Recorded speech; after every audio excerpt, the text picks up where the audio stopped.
napanaginipan ko lang naman. Ay, yun. Sana na pala Oo. Sabi ng panaginip ko, Oo. may nangyari daw na merong isang actress na nagpa-sunshine. Ha?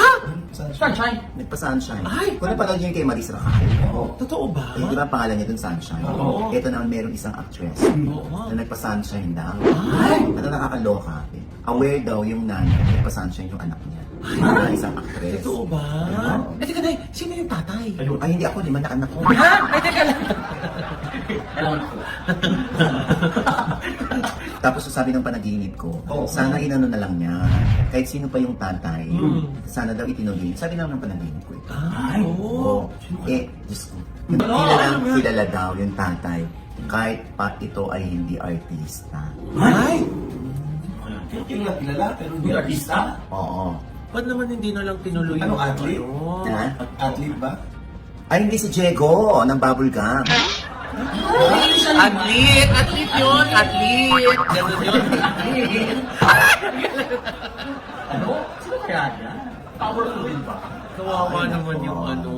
That's the right Totoo ba? word. Pero Power tuloy siya. Bakit powerful?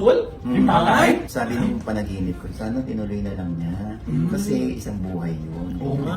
Sabi ko, naku, iba ka rin, yun ang katwiran niya para sa sunshine rin. May body, may choice. Ay! O yung nakakaloka, nakausap mo yung sarili mong panaginip. Yes. Basta panaginip lang naman yan. Oh. Pero hindi para magturo tayo dito kung sino yun. Oo, Diyos ko. May clue ba sa panaginip? Ah. May clue? Meron. Ano? Ang kaniyang initials, sa first 5 letters, ang sa pangalan niya. A, B, C, D, E. Ay! Sino doon? Ang initial naman nung pangalan na lalaki ay nasa pang 11 hanggang 15. Ay! K-L-M-N-O. Sino yun? Ay, basta, ito lang hindi dahil gusto lang natin paglaruan ito. Oh. Okay, so una, panaginip ito. Pangalawa, posibleng totoo yung panaginip ko. Ha? Pangatlo, pwede rin namang hindi. Oo. Pero, at the end of the day, mali rin magpasunshine na. Ayun.